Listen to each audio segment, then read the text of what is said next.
অষ্টধাতু দিয়ে তৈরি নটরাজ মূর্তি ভারত মণ্ডপে স্থাপিত হয়েছে।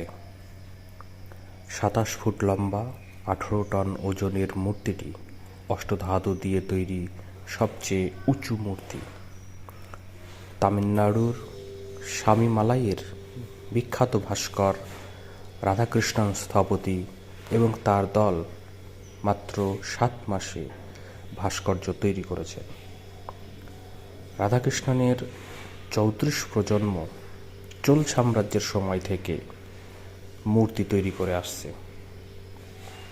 মহাজাগতিক শক্তি, সৃজনশীলতা এবং শক্তির একটি গুরুত্বপূর্ণ প্রতীক নটরাজের এই মূর্তিটি G20 শীর্ষ সম্মেলনে একটি আকর্ষণ হতে চলেছে। এই আইকনিক প্রকল্পটি সংস্কৃতি মন্ত্রকের টিম IGNCA দ্বারা পরিচালিত হয়। রাত্রিকালে সমস্ত প্রাণবন্ত মহিমাসহ ভারত মণ্ডপম